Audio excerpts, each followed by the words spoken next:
Oke, selanjutnya aku mau tanya nih teman-teman. Pada semangat banget gak sih bahas ini BEM hari ini? Kenapa? Kemana sih BEM hari ini gitu? Ada yang excited dan pengen banget, udah gatel banget nih eksekusi, maksudnya diskusi hari ini harus kayak gini sih, harus kayak gini sih. Nanti akan apa ya? Akan mendiskusikan dengan 3 narasumber terkeren kita hari ini. Dan teman-teman udah pada tahu sih pastinya siapa aja narasumbernya.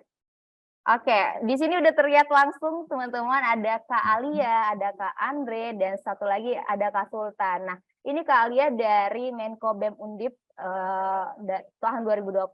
Mungkin halo Kak Alia, saya hello dulu buat kita semua di sini. Halo, Assalamualaikum. Selamat sore, teman-teman semua. Pakai background, Pak. Sore. Ada nggak lu background? Oke, sore Kak Alia. Oke, nah yang kedua itu ada Kak Andre Dwi Prasaja dari Presiden BEM FISIP UB tahun 2020 dan juga asisten tenaga ahli Smart ID. Mungkin Kak Andre bisa say hello buat kita di sini. Ya, halo Mas kalian. Oke, halo Kak Andre. Oke, nah satu lagi terakhir ada Kak Sultan Faras dari Presiden BMKM UGM 2020, tapi kayaknya Kak Sultan ini menyusul teman-teman untuk diskusi pada siang hari. Cuma kita tidak terhalang karena Kak Sultan belum hadir pada saat ini, cuma kita sudah bisa memulai langsung diskusinya bersama Kak Alia, Kak Andre, dan juga nanti akan ada dipandu moderator kita yang di hari ini. Ada siapa teman-teman? Tentunya pasti tahu dong, ada Kak Renda sebagai proyek super dari turun tangan. Mungkin Kak Renda bisa langsung diambil kesempatannya untuk memoderatori diskusi pada hari ini. Silakan Kak Rendra. Ya, sedikit cerita, aku dulu tuh pernah menjadi pengurus BEM, spesifiknya di Koordinator Bidang Sosial Politik BEM UI 2019, itu BEM-nya Manik Margana Mahendra di Universitas Indonesia. Nah, senang banget hari ini bisa ngobrol-ngobrol lagi sama teman-teman yang punya concern terhadap Badan Eksekutif Mahasiswa di tempatnya masing-masing bersama dengan pembicara-pembicara yang keren-keren ini.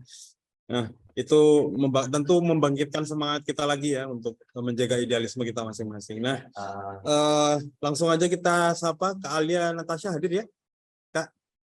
Halo, hadir Mas Rendra. Halo. Kak Alia ini Menko Dinamika Kampus BEM Undip 2020. Terus ada Mas Andre Dwi Prasaja. Ya, halo Mas. Halo Mas, ya apa kabar Mas? Alhamdulillah baik, sehat. Gimana? Kak Sultan Faras belum datang ya? Belum masuk kayaknya. Iya, belum masuk. Jadi mungkin nanti akan diulangi aja pertanyaannya ketika Mas Sultan udah hadir. Nah, untuk memulai diskusi, kira-kira gimana nih Kak Alia sama Kak Andre? Apa yang paling besar berkesan saat hidup di organisasi setingkat BEM Universitas dan BEM Fakultas? Mungkin dari Kak Alia dulu.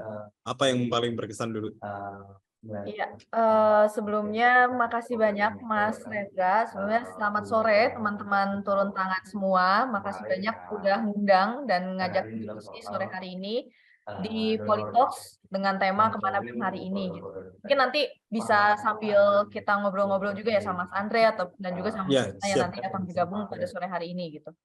Kalau ngomongin BEM pada saat aku masih di kampus ya, itu mungkin rentang 2017 sampai 2020 gitu atau sampai 2021 gitu, emang banyak sekali perbedaannya Mas Rendra gitu. Apalagi hari ini gitu loh. Sama gitu topiknya ketika ditanya kemana BEM hari ini, karena memang eksistensinya itu udah jauh berbeda gitu. Bahkan mungkin teman-teman di sini yang pas tahun 2020-2019 masih nge-BEM terus ketemu sama adik-adik kita yang hari ini jadi BEM itu tuh udah beda urgensi gitu, bagaimana point of view-nya menghadapi suatu isu di lingkungan kampus ataupun di pemerintahan gitu, itu udah beda banget. Bahkan pola rekrutmennya, pola rapat-rapat organisasinya, pola bondingnya, sistem kaderisasinya itu udah jauh berbeda gitu. Makanya sehingga gitu hari ini tuh memang butuh penyegaran dari teman-teman BEM. Tapi menurut aku pribadi gitu, teman-teman BEM angkatan COVID ya dalam tanda kutip gitu, waktu tahun 2021 yang benar-benar full online gitu sampai 2022 awal gitu. Teman-teman angkatan itu tuh sebenarnya teman-teman yang akhirnya punya mental yang di waktu yang bersamaan harus adaptasi, tapi juga harus berinovasi. Nah, itu tuh sebenarnya juga akhirnya menjadi tantangan tersendiri untuk teman-teman yang tiba-tiba dulu waktu SMA offline, tiba-tiba masuk kuliah online, terus tiba-tiba harus offline lagi. Jadi fluktuatif banget gitu pola bersosialisasinya, sehingga akhirnya udah mungkin harus ada pola yang baru dalam proses rekrutmen ataupun kaderisasi di BEM ini, sehingga akhirnya bisa dirasakan kembali sebetulnya kehadiran BEM di tengah-tengah masyarakat ataupun di tengah-tengah kehidupan kita. Gitu sih kalau mungkin dari aku ya awalnya. Nah, ngomong-ngomong soal BEM-nya nih, kita masuk ke pembahasan ya mungkin ya. Mengutip dari artikel yang dibuat sama Kumparan sama The Conversation, ini membahas tentang BEM yang katanya kehilangan gairah gitu. Nah, terus juga ada ada pernyataan bahwa BEM saat ini dilihat gagal untuk tetap relevan di tengah masyarakat. Nah, ini sebenarnya akarnya dari pertanyaan, apa sih BEM? Terus untuk apa sih ada BEM? Kalau fungsinya bisa dilakukan oleh lembaga lain, kenapa BEM harus ada? Setuju nggak Kak Alia sama Kak Andre kalau BEM itu gagal dianggap relevan? Mungkin dari Kak Andre dulu ya. Oke, terima kasih Kak Rangga. Ini menarik ya, tadi dari Pak Kumparan ya terkait mengapa BEM kurang bergairah, atau kalau misalkan bahasa saya ketika saya menekankan ya dulu ya ke anggota-anggota itu, bagaimana caranya tuh BEM itu kita selalu mengangkat isu yang seksis gitu. Dalam arti apa? Ya kita sebagai salah satu penggerak ya, motor gitu. Ya kalau misalkan beberapa pergerakan mahasiswa atau pemuda mungkin implikasinya ada beberapa yang sudah diselundupi atau ada kaitannya dengan ya dunia perintelan ataupun yang pro dengan pemerintah. Sebenarnya BEM sah-sah saja ya untuk pro terhadap pemerintah. Itu sangat-sangat boleh gitu ya, sangat boleh.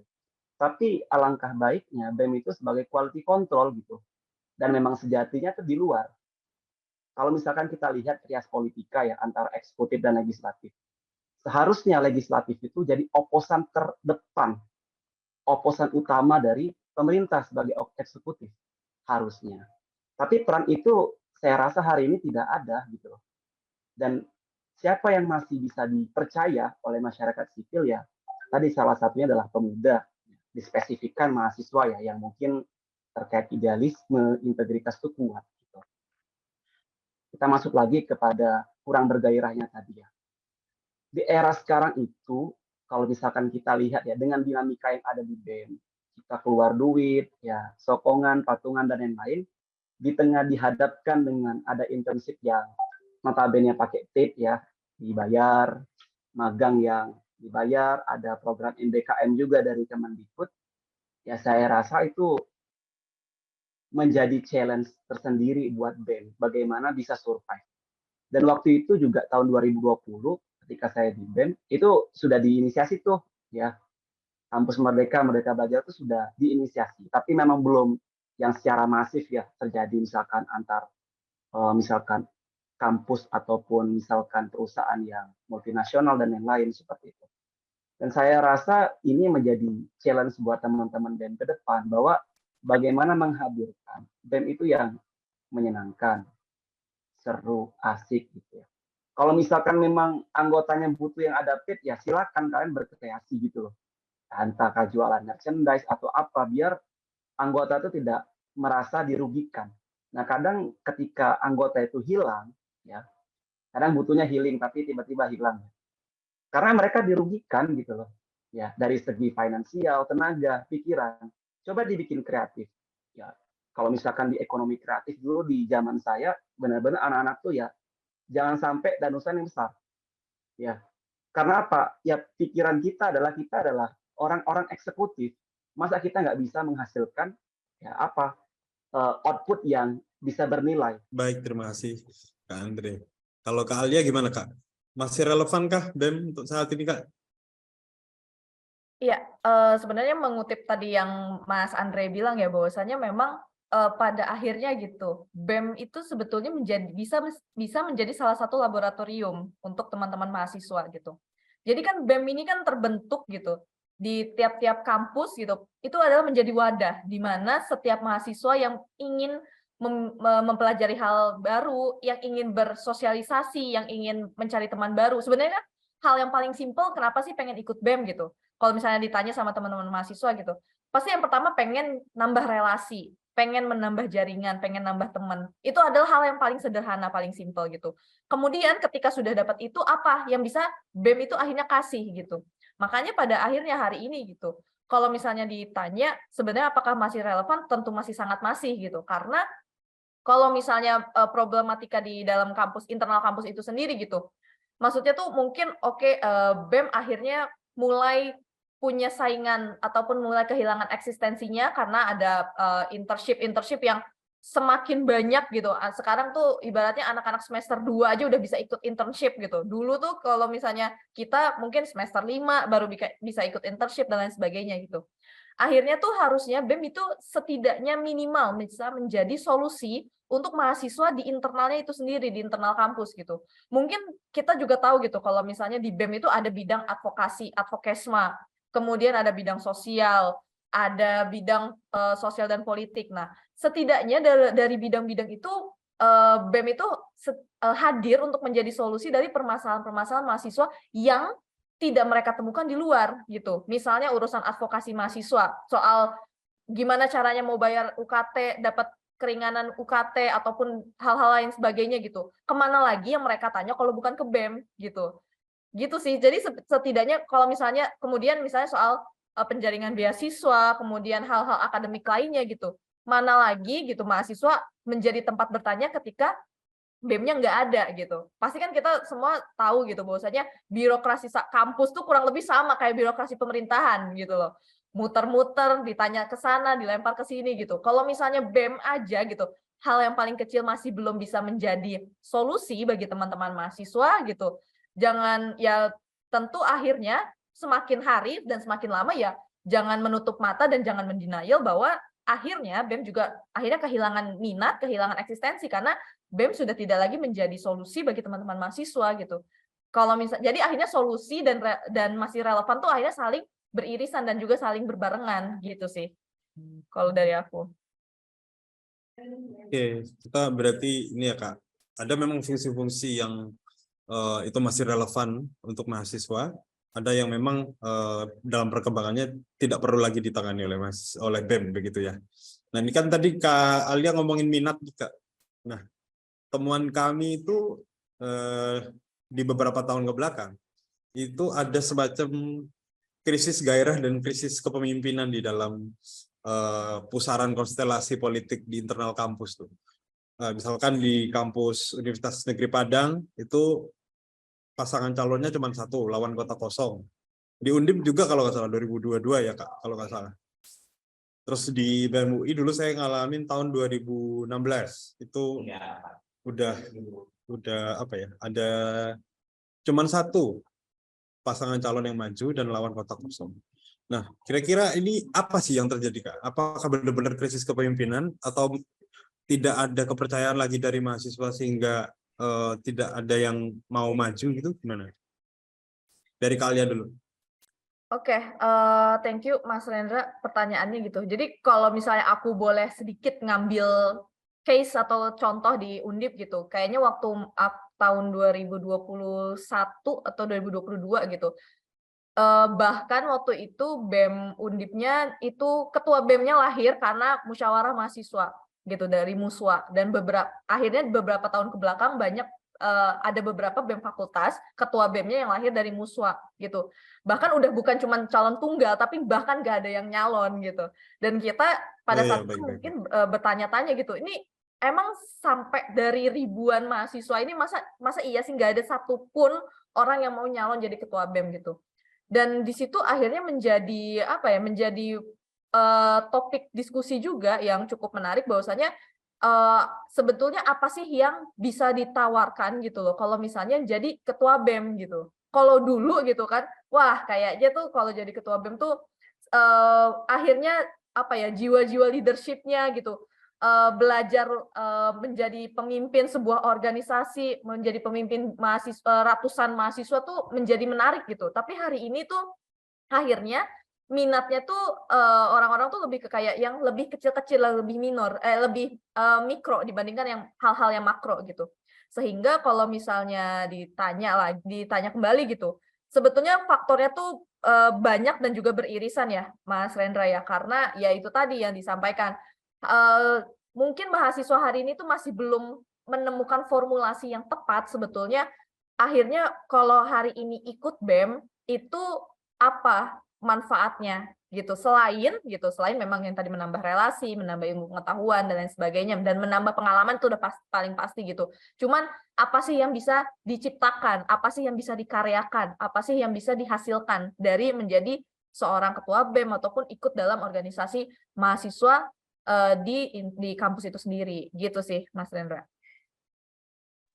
Oke. Sebelum lanjut lagi diskusi, kita sambut dulu ada Kak Sultan Faras ya, dari mantan Presiden BEM KM UGM 2020. Halo, Mas Sultan. Halo, Assalamualaikum Bisa Mas deh, Mas. Rendra, Mbak Alia, Mas Andre. Halo. Ini kita lagi ini nih Mas, bahas apakah BEM itu mengalami krisis kepemimpinan dan krisis gairah. Karena kan banyak tuh pencalonan mahasiswa di mana calonnya itu cuma satu, calon tunggal, atau kata Kak Alia bahkan tidak ada calon sama sekali. Apakah minatnya mahasiswa sudah berkurang atau apa sih yang terjadi kayak gitu. Tapi kita tanya di ini dulu ya, sambil Mas Faras sambil Mas Sultan menyiapkan jawaban, kita tanya Mas Andri dulu. Silakan Mas Andri. Oke, ini mungkin soal polarisasi ya. Saya tapi nggak mau lebih dalam nanti. Kalau misalkan di copy-copyan nggak apa, lebih lost sebenarnya ini, tapi karena di Zoom gitu ya. Harusnya di copyan lebih lost kita kalau Dan ngobrol. direkam juga ya Mas ya? Iya, direkam juga. Gak apa-apa, nggak apa, santai kok. Jadi soal ini ya lagi-lagi minat, ketertarikan dan lain-lain. Saya nyebutnya dipolarisasi ya. Tapi tadi nggak berlaku di UB kayaknya Mas, karena Brawijaya masih kental kayaknya sama organisasi. Semua entitas tuh pengen bergabung ya, Porda, ya afiliasi beberapa organ gitu ya, teman-teman di internal, kelompok-kelompok, entitas dan lain-lain, Ormek juga seperti itu. Kalau misalkan yang saya lihat gitu ya, saya memang sudah lulus 2021 ya, di 2020 di BEM terakhir, 21 maju di kampus, tapi habis itu langsung lulus. Nge-tracknya gitu, kemudian sekarang 2023, range 2 tahun saya tetap mengamati ya, dari BEM di kampus sendiri, di UB, sekarang di UGM ya, saya S2 di UGM, kemudian di BEM UI, Unpad, ITB, IPB, kampus-kampus luar Jawa, dan lain-lain. Ini kecenderungannya di polarisasinya sendiri, seperti itu. Ya kalau misalkan kita lihat sama seperti nomenklatur di negara ya, kenapa terciptanya hanya 2-3 calon gitu. Padahal menarik ya kalau misalkan 3 calon. Ini seperti yang sekarang hadir ini ada Mas Bagas ya, ini PSBM Visip gitu ya, yang tahun lalu, 2022. Ini menarik kemarin 3 calon gitu ya di BEM Visip seperti itu. Waktu saya di BEM Visip itu hampir 7 calon. Tapi karena polarisasi tadi dan yang benar-benar mengikhtiarkan untuk maju itu ya akhirnya 2 calon juga seperti itu. Nah ini menarik seperti itu terkait polarisasi. Saya juga melihat terkait polarisasi ini menjadi penting karena penyamaan visi, sefrekuensi, isu apa yang digagas seperti itu menjadi tolak ukur. Kalau misalkan ya ada sedikit sih cerita ya, di UB itu pernah juga ada calon tunggal, tapi itu tidak menarik ya menurut saya, jujur aja, karena ya notabene agak disetting gitu ya. Sebenarnya ada calon lain yang lebih capable, lebih kuat, tapi karena ada yang namanya penyetingan, pro kontra, dan afiliasi gitu ya tentunya, ini juga tentunya menjadi salah satu kenapa hadirnya misalkan calon tunggal dan lain-lain. Sebaiknya kalau misalkan memang calon tunggal, ya ditunggu aja sampai calonnya hadir, calon lain hadir. Itu sih hemat saya, polarisasi dan ada afiliasi ini yang kadang merusak gitu ya, yang merusak tatanan dari administrasi maupun substansi. Itu sih, saya bahasa-bahasanya makro-makro aja ya, biar nanti di bidang sama Sultan Faras itu mungkin yang lebih tajam, Mbak Alia dan lain-lain. gitu. Ya, terima kasih Kak Andre. Untuk teman-teman yang mau bertanya, mungkin sabar dulu ya. Nanti akan ada sesi pertanyaan tersendiri. Nanti akan kita sediakan waktunya. Berikutnya ke Mas Sultan nih. Halo Mas Sultan. Halo Mas. Sudah kan pertanyaannya Mas? Apa perlu saya ulang lagi? Ini berarti spesifiknya ke masalah calon tunggal atau gimana? Oh, ini lebih ke apa ya? Krisis gairahnya anak muda untuk berkontribusi di BEM, terus juga apakah mereka ini masih minat atau apa sih yang menjadi masalah ketika tidak ada kepemimpinan yang memimpin di kampus kayak gitu, Mas Oke, Sultan. mungkin sedari dulu saya juga skeptis sih sama BEM, sejujurnya ya gitu. Tapi akhirnya teman-teman tanya gitu, kok skeptis kok jadi ketua BEM gitu ya. Kadang hidup emang paradoks teman-teman, jadi nggak ada yang linear-linear aja gitu. Saya dulu skeptis sama BEM gitu. Yang saya pertanyakan adalah titel sebagai presiden mahasiswa. Apa sih dampaknya Anda sebagai presiden mahasiswa terhadap kehidupan saya di kampus? Saya selalu mempertanyakan itu gitu. Ketika semester 1, semester 2, akhirnya join ke BEM KM waktu itu, BEM KM tahunnya Mas Ali tahun 2016. Kemudian masuk ke BEM fakultas dan lain sebagainya. Satu hal yang saya temukan adalah sebenarnya harus BEM tidak boleh stagnan gitu. BEM nggak boleh ada di satu kondisi status quo yang terlalu lama. Karena mau tidak mau, BEM bukan sebuah institusi birokratis. Justru BEM itu dituntut sangat teknokratis dan sangat dinamis gitu. Jadi mau tidak mau, kenapa BEM akhirnya tidak relevan dengan zaman?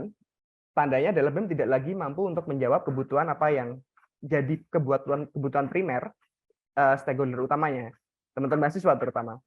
Nah, maka sejak dari itu saya paham bahwa sebenarnya mau tidak mau secara apa ya, hukum ekonomi akan ada demand, akan ada supply gitu. Selama supply ini tidak berkualitas dan demand-nya makin turun, otomatis yang harus bertransformasi adalah bentuk BEM-nya, kegiatan dalam BEM-nya maupun orang-orang yang ada di dalamnya. Karena mau tidak mau yang akhirnya jadi output citra yang dibangun oleh BEM adalah kegiatan, aktivitas, dan juga orang-orang yang berada di dalamnya gitu. Selama ini yang akhirnya masuk ke dalam BEM adalah citra politis. Saya paham itu gitu ya. Dulu waktu tahun 2016 masuk, 2017-2018 yang ramai di tulisan di Line waktu itu adalah tulisan-tulisan soal ini kiri, ini kanan, ini warna hijau, ini warna merah, ini warna putih gitu. Ya sudah, itu yang jadi stempel terhadap citra BEM gitu ya, citra organ gerakan kampus gitu. Tapi teman-teman makin kesini makin skeptis. Lu gontok-gontokan, gue kagak dapat apa-apa, gue nggak dapat benefit gitu. Lu gontok-gontokan sana sini, lu dapat panggung di mana aja gitu ya.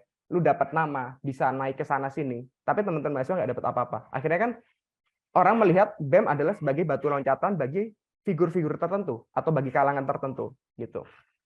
Nah, mau tidak mau kalau pengen BEM kembali bergairah lagi, ya kembalikan marwah BEM. Kembalikan marwah BEM sebagai organ pergerakan, organ akumulasi terhadap argumentasi teman-teman mahasiswa, organ untuk memperjuangkan kepentingan teman-teman mahasiswa. Jangan lagi apa ya? Ya meskipun nggak bisa dibilang mayoritas ya, tapi oknum ini yang akhirnya jadi contoh terbesar bagi ini setelah masuk BEM jadi ini. Oh ini setelah masuk BEM jadi stafsus ini ke sini dapat ini dan lain sebagainya. Tapi selama di BEM teman-teman yang di bawahnya nggak merasakan apa-apa, nggak merasakan apa dampak programnya, nggak merasakan apa inisiatif yang dibawa dia, apa janji-janji kampanyenya, dan itu kan akhirnya jadi orang makin lama makin skeptis, dan itu terakumulasi sampai sekarang. Dan sekarang ditambahnya adalah ada opsi. Kalau dulu kan contoh ya ada produknya cuma ada 2 gitu ya, ikut BEM atau ambis gitu.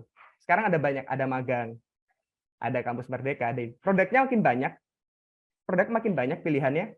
BEM makin tidak kompetitif, udah hilang lah gitu. Secara kompetisi, secara market akan makin turun market share-nya gitu. Kalau dia tidak mau bertransformasi, maka dari itu sebenarnya teman-teman yang sekarang coba dipinggirkan dulu yang politis-politis itu ya, yang politis-politis pragmatis coba dipinggirkan dulu. Coba dipikirin marwah BEM secara historis maupun secara proyektif ke depan itu akan dibawa ke seperti apa positioning-nya di antara magang, di antara lomba, di antara pertukaran pelajar, BEM posisinya seperti apa yang bisa memberikan nilai tambah kan. Nah, ini bukan tugas saya ya, saya udah lulus 3 tahun yang lalu gitu. Betul. Mungkin Tugas teman-teman itu ya, Bang. refleksi pribadi saya ya, itu refleksi pribadi saya sih. Gitu, Mas. Tadi dimention beberapa kali soal bendera ini, bendera itu, warna ini, Ya. warna itu. Nah, ya kan, jangan-jangan ada yang masih belum paham nih ya, apa yang dimaksud dengan warna dan bendera ini, Mas. Nah, kalau saya boleh jelaskan dikit, kan Monggo. ada organisasi ekstra kampus yang memang berdirinya di luar kampus. Ada beberapa, HMI, PMII, kami, dan lain sebagainya. Masih ada PMKRI, GMKI, GMNI. Nah, itu mereka punya ideologi masing-masing tuh. Nah, kemudian ini mungkin yang akan menimbulkan polarisasi atau gontok-gontokan yang tadi disebutkan Mas Farad dan Mas Sultan sama Mas Andre. Kayak gitu. Nah, pertanyaan saya, apakah bisa BEM di kampus-kampus negeri ya, terutama di kampus swasta juga pasti ada. Maksudnya, apakah dinamika soal keterlibatan organisasi ekstra untuk masuk ke dalam BEM ini, yang mungkin akan ada intervensi politis tertentu, itu bisa benar-benar terlepas dari organisasi ekstra. Itu benar nggak? Bisa terjadi nggak kayak gitu? Siapa yang mau jawab duluan nih? Saya kasih kesempatan ke siapa dulu? Bang Sultan kali ya? Boleh. Kalau di UGM nggak Ya. bisa. Nggak bisa kenapa? Karena selama ADART KM UGM tidak diubah, karena pemilihan mahasiswa adalah melalui syarat berjenjang gitu ya, prosedural. Diusulkan oleh partai yang di tahun sebelumnya at least mendapatkan 4% dari total suara gitu. Ada threshold-nya lah, sama kayak Indonesia ini gitu. Ada threshold-nya. Luar biasa memang UGM. Diusulkan oleh partai. Sekarang partai tinggal 4. Tahun 2019 waktu saya pemilihan itu partai masih ada 8 kalau salah, 8 atau 7. Sekarang tinggal 4. Diusulkan oleh partai, dan partai itu pasti di dalamnya ada motor politiknya adalah teman-teman gerakan gitu ya. Teman-teman ya saya buka-bukaan aja. Teman-teman GMI lewat PGR, Partai Gotong Royong. Teman-teman HMI akan ada 2 HMI yang Dipo itu akan lewat PKB, teman-teman MPO akan lewat FLP. Terus terakhir tuh berarti apa? Oh, sama teman-teman kami itu lewat bundaran. Ya sudah itu gitu ya. Tidak akan mungkin bisa tanpa teman-teman gerakan ekstra gitu. Karena teman-teman gerakan ekstra adalah orang-orang yang memang berproses dan ditempa untuk berpolitik secara aktif di kampus gitu. Jadi tanpa partisipasi mereka tidak akan mungkin bisa. Tapi pertanyaannya adalah gini. Selama yang akhirnya jadi efek buruk adalah ketika yang diutamakan adalah ambisi terhadap jabatan karena mereka pengen benderanya berkibar. Nah, itu yang akhirnya jadi defect ke ekosistem gerakan mahasiswa. Akhirnya ketika merah atau ini atau hijau atau kuning atau biru berkuasa, itu pasti gini. Itu pasti gini gitu. Sehingga yang ditonjolkan bukan figur karena berkualitas atau gagasan ide, tapi yang ditonjolkan adalah saya pengen berkuasa agar bendera saya berkibar. Nah, itu yang jadi efek jangka panjang yang destruktif gitu ke ekosistem gerakan mahasiswa secara keseluruhan. Mungkin itu sih yang bisa saya sampaikan ya, karena kalau dulu jujur ya, cara saya untuk berusaha memoderasi itu ya, saya bilang saya maju oke, tapi ikuti cara main saya gitu. Saya jujur saya tidak berwarna gitu ya, saya tidak bergabung secara resmi terhadap organ-organ teman-teman. Kalau teman-teman mau untuk mengusung gagasan yang sama, silahkan kita bekerja bareng-bareng. Masalah kursi, kita silahkan bertarung gitu. Teman-teman silahkan ajukan kader terbaik, kita proses lewat bidding gitu. Kita proses lewat bidding. Meskipun secara fair saya bilang bahwa tiap partai sudah punya jatah kursi masing-masing. Tapi saya butuh orang terbaik untuk masuk di dalamnya. Saya tidak butuh orang yang paling berjasa dalam tanda kutip gitu. Saya butuh orang terbaik untuk mengisi proses bersama gitu ya, untuk pengembangan organisasi lah gitu. Itu mungkin Mas kalau dari saya. Siap. Terima kasih Mas Sultan. Kak Alia gimana Kak? Apakah kehadiran dari organisasi ekstra kampus ini yang dengan berbagai ideologinya itu menyebabkan polarisasi yang berujung pada minat dari mahasiswa untuk berkegiatan lagi di BEM? Menurut Kak Alia gimana? Iya, oke. Tadi juga sebenarnya udah disinggung lumayan ya sama Mas Sultan gitu. Kalau misalnya boleh disampaikan gitu.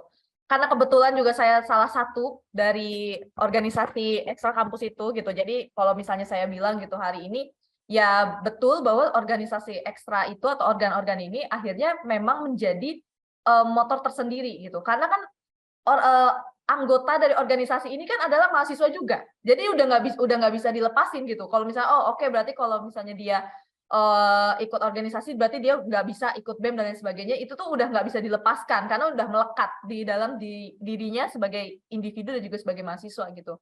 Sehingga gitu karena memang organisasi-organisasi ekstra ini punya caranya masing-masing, punya caranya sendiri dalam menempa kader-kadernya. Sehingga sebetulnya gitu, akhirnya output yang dikeluarkan ataupun kader-kader yang dihasilkan memang bisa dibilang mungkin berbeda-beda gitu, karena ya ideologinya beda-beda itu sendiri gitu. Tapi kalau misalnya ditarik lagi dengan pertanyaan apakah karena organisasi ekstra ini sehingga minat untuk di BEM-nya menjadi berkurang, ya sebenarnya ya jadi apa ya, jadi sebuah hal yang berbeda gitu, karena ketika masih ada mahasiswa yang berminat dalam organisasi ekstra gitu, sebetulnya seharusnya itu juga berbanding lurus dengan mahasiswa yang berminat juga ke eksekutif gitu, karena nggak bisa dipungkiri gitu bahwa organisasi-organisasi pergerakan ini punya ambisi ataupun punya tujuan untuk bisa duduk di organisasi-organisasi intra yang ada di dalam kampus gitu. Jadi kalau misalnya situasinya terbalik gitu, kalau misalnya organisasi ekstranya udah tidak dipandang sudah tidak dipandang sebagai organisasi yang bisa kaderisasi, karena kan organisasi ekstra ini kan organisasi kader ya. Kalau misalnya nggak ada kadernya, ya organisasinya mati di kampus itu. Kalau misalnya nggak ada regenerasi, organisasinya mati gitu. Karena ya mereka berdiri dengan ADART-nya sendiri, dengan tujuannya sendiri, beda dengan BEM gitu kan. Kalau BEM itu kan disahkan oleh rektorat dan lain sebagainya gitu. Sehingga kalau misalnya bahkan organisasi motornya ini udah nggak ada orangnya, nah berarti ya BEM-nya juga bisa jadi semakin menurun minat orang mahasiswanya untuk bisa bergabung di organisasi intrakampus itu sendiri, karena kan ekstra itu kan tambahan ya bahasanya gitu, kalau bahasa simpelnya gitu. Jadi kalau menurut aku sendiri gitu, akhirnya semuanya itu memang harus beriringan, semuanya harus berjalan bersama gitu, baik itu organisasi ekstranya maupun organisasi intranya, yaitu kalau organisasi intra itu ada BEM gitu. Nah kalau di kampus kan ada BEM itu kan eksekutif, kemudian ada legislatifnya itu senat mungkin ya kalau misalnya di beberapa kampus juga. Nah itu akhirnya menjadi tantangan dan juga jadi pola tersendiri juga gitu. Anak-anak BEM kadang suka beda sama anak-anak senat gitu. Jadi ibaratnya itu aja udah beda, padahal masih dua organisasi intra yang sama gitu. Jadi akhirnya gitu kalau misalnya dibalikin lagi sebenarnya apakah minatnya itu ada? Sebenarnya minatnya ada, cuman memang harus diperbarui gitu. Harus ada formulasi yang baru untuk meningkatkan sebetulnya eksistensi dari BEM itu hari ini gitu sih kalau dari aku. Keren jawabannya ya. Kita lanjut ke topik terakhir nih kayaknya. Jadi menurut riset kami ini ada yang bilang bahwa akhir-akhir ini BEM itu dinilai menurun dalam kemampuan untuk membaca dinamika sosial politik. Padahal kan banyak gerakan-gerakan yang dibuat oleh mahasiswa itu sangat terkenal ya, yang diadvokasikan seperti advokasi parkir Malioboro 2016-17, ada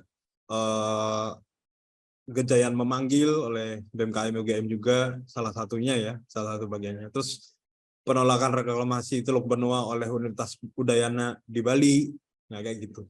Nah, benarkah kemampuan BEM dalam membaca situasi sosial politik saat ini itu sudah mulai menurun?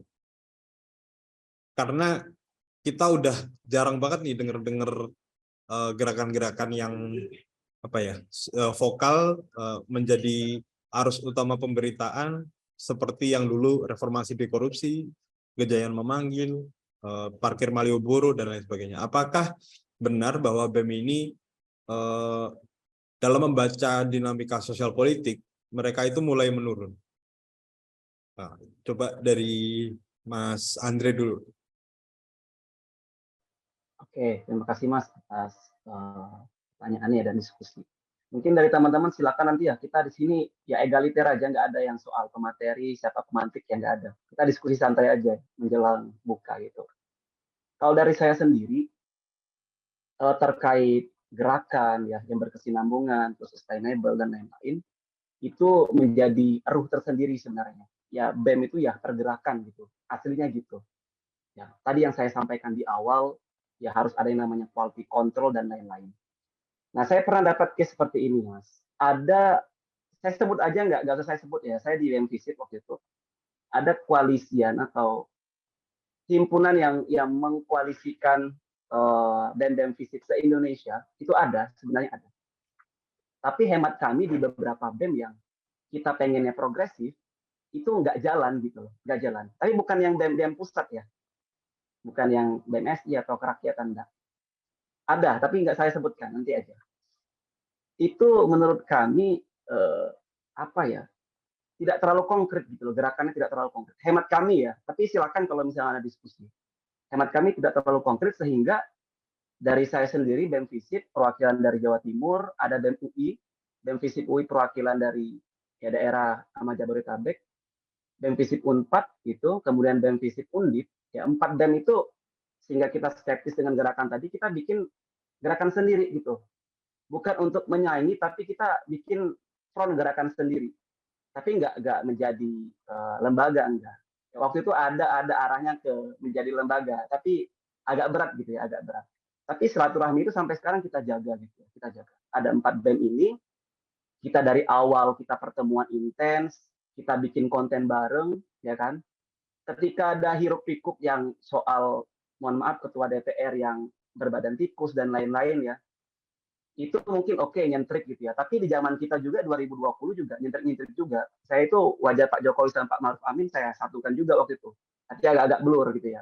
Tapi nggak sarkas seperti ada konotasi negatif kayak tikus dan lain-lain ya. Saya tetap mainnya yang soft ya, tapi lebih menekankan waktu itu ke substansi seperti itu. Kalau dari aku pribadi ya melihat yang kemarin rame gitu soal postingannya BEM UI gitu kan, dalam mengkritik DPR gitu. Sebetulnya sih kalau misalnya dibilang menurun sih aku nggak bisa bilang mereka menurun ya, ataupun bahkan bisa jadi sebetulnya sama. Cuman memang medianya yang beda gitu. Kalau dulu gitu kan, kalau dulu mungkin pada saat itu kan yang teman-teman ingat tuh tahun 2019 kalau nggak salah yang waktu reformasi di korupsi. Itu kan benar-benar berhari-hari gitu. Semua universitas dari berbagai penjuru datang ke Jakarta gitu untuk menyuarakan dan mengaspirasikan sebetulnya apa yang salah gitu, apa yang terjadi dengan kondisi sosial politik kita pada saat itu gitu. Tapi hari ini gitu, akhirnya bergeser cara menyampaikan aspirasinya. Mungkin hari ini gitu, mungkin aksi massa masih ada gitu, cuman mungkin nggak semasif pada saat itu. Tapi akhirnya konten viral akhirnya cepat dinotis gitu. Tapi jadi akhirnya kalau misalnya dibilang menurun, enggak juga, tapi pola yang disampaikan caranya udah beda gitu. Akhirnya makanya kalau misalnya dulu gitu kan, mungkin tadi Mas Andre bilang mungkin konten-kontennya akhirnya tuh rame, tapi ya udah rame, tapi tetap dibarengin sama aksi massanya yang kita bawa ratusan bahkan ribuan orang turun ke jalan gitu kan, berhari-hari dari pagi sampai sore, besok gitu lagi tuh konsolidasi BEM 1 sama BEM lainnya. Tapi hari ini gitu akhirnya pergerakannya masif tapi secara udara gitu, dan itu nggak salah juga. Salah nggak? Ya enggak gitu. Dan tapi kan poin paling pentingnya adalah substansinya, nyampe atau enggak, masyarakat tuh notice atau enggak, apa sih yang sebenarnya terjadi gitu. Akhirnya kalau misalnya kita tarik gitu sama kontennya BEM UI pada saat itu, akhirnya kan orang notice, oh iya emang lagi ada yang salah sama kebijakan yang diambil pemerintah hari ini gitu loh. Emang lagi nggak baik-baik aja. Nah itu tuh. Jadi kalau misalnya yang tadi aku sampaikan akhirnya di awal bahwasanya akhirnya mungkin ada cara-cara lama yang udah nggak bisa relevan dilakukan hari ini gitu. Memang harus ada formulasi baru, harus ada kemasan yang baru untuk menjadikan BEM ini tetap eksis, menjadikan BEM ini tetap menjadi agent of change, tetap menjadikan BEM ini sebagai quality of control dari negara kita gitu, dari pemerintahan kita untuk bisa menjadi penyeimbang gitu. Kalau misalnya memang kebijakan-kebijakan yang dikeluarkan apakah sudah relevan, apakah sudah memang yang dibutuhkan oleh masyarakat, gitu sih kalau yang bisa aku sampaikan. Oke, jadi adaptasi dan kemasan yang berbeda ya yang kita butuhkan sekarang. Saya mau ke Mas Sultan nih. Mas Sultan, setuju nggak kalau ada yang bilang bahwa kemampuan mahasiswa dalam membaca situasi sosial dan politik dan melakukan advokasi itu sedang menurun dibandingkan dulu reformasi di korupsi, Gejayan memanggil dan lain sebagainya. Setuju nggak, Mas? Saya nggak bisa memberi stempel ya apakah lebih turun atau enggak, karena saya juga nggak terlalu ngikutin akhir-akhir ini seperti apa. Tapi yang pasti gini sih,